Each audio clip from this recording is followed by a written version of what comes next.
You know, at a minimum, Judas is there. Jesus forgave him. That's true. That's true. Wasn't the Pope pro-Russian?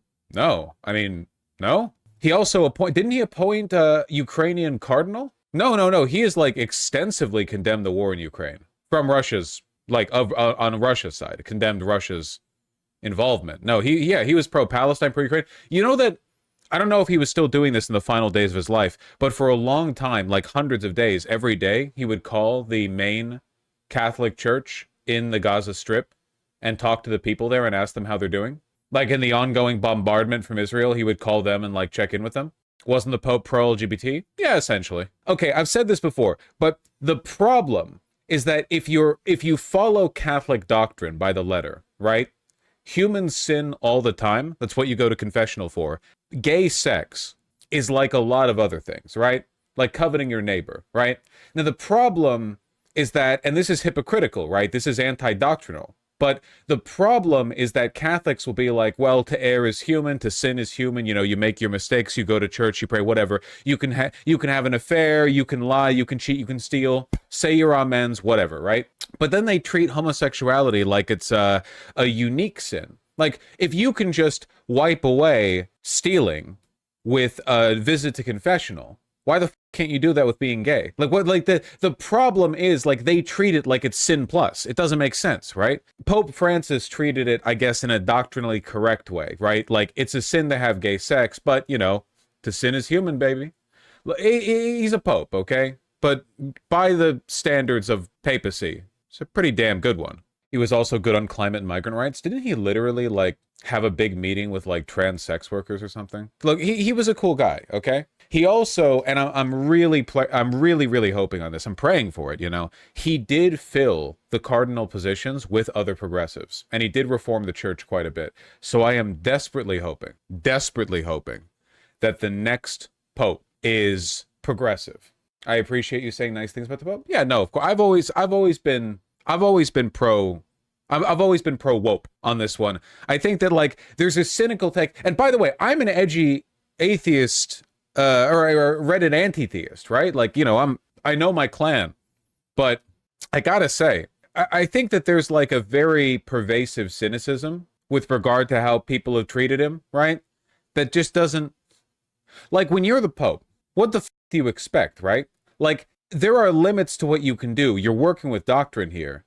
I think the man basically, like, turned the church around in a progressive direction as much as he possibly could have, really. Genuinely, like, we're talking about, like, marginal differences here. I mean, he really pulled it over, like, on every level, like, on climate, on Palestine, on Russia and Ukraine, on LGBT rights, and everything, like, on every level. Now, again, it's the Catholic Church, right? You know, we're kind of handing out cookies for participation, but I think he did a pretty damn good job given the circumstances.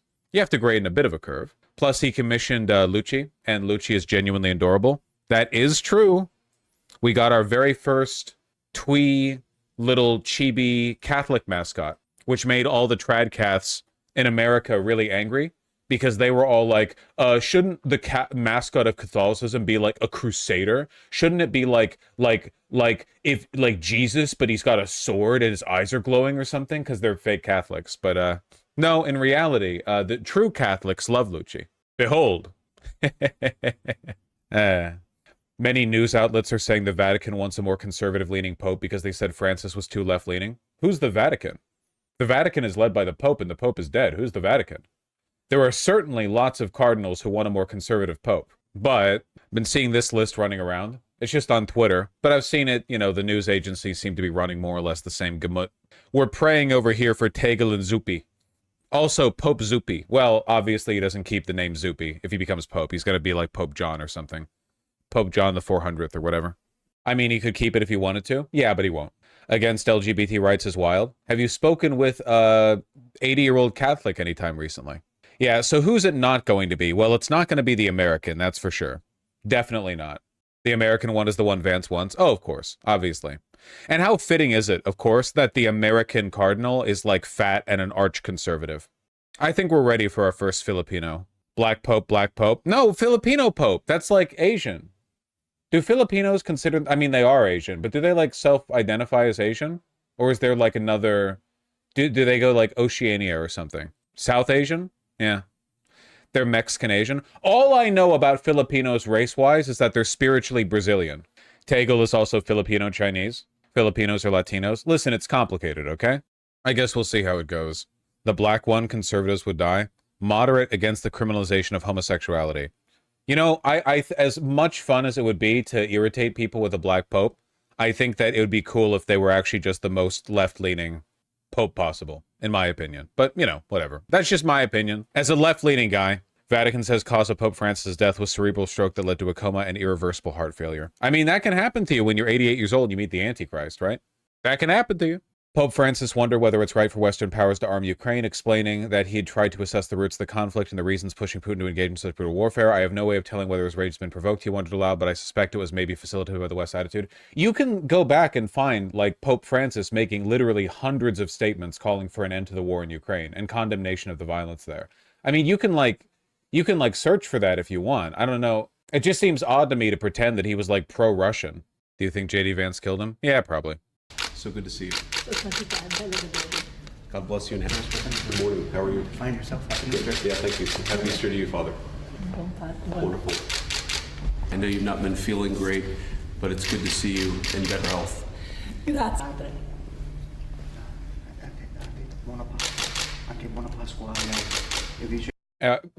Brackets in Italian. Kill this white boy. Kill him now. Grazie, Santo Padre.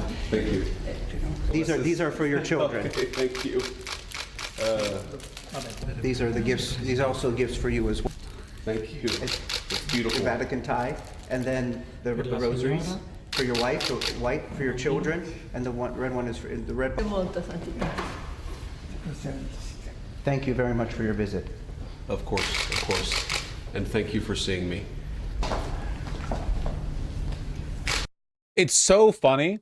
I understand, like, I know that he's faking, so I'm kind of, like, preaching to the choir here. Like, we all know J.D. Vance doesn't actually believe in God, or whatever.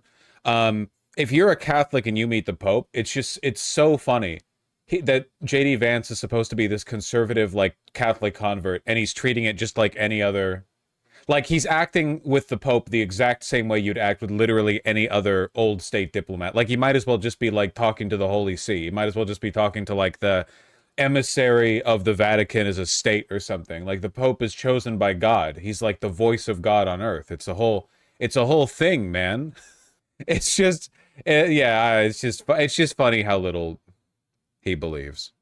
The average Catholic would literally be crying. I mean, you can see videos of ordinary people getting the chance to meet the Pope. Like the Pope in his grace meets with grieving families. You know, he does that all the time, right? And they freak the out. I mean, this is as close you're going to get to meeting God until you die, essentially. Vance's Twitter death post about the Pope was also phrased a little bit weird. It really was. Also, J.D. Vance took photos inside the Sistine Chapel, which I read on Twitter you're not supposed to do. I didn't investigate whether that claim is true, but I don't need to because it's anti-J.D. Vance. Pretty much all I need, basically. Okay, so yeah, here's how an ultra-conservative Catholic convert talks when the Pope dies 1 day after meeting him. I just learned of the passing of Pope Francis. My heart goes out to the millions of Christians all around the world who loved him. I was happy to see him yesterday, though he was obviously very ill.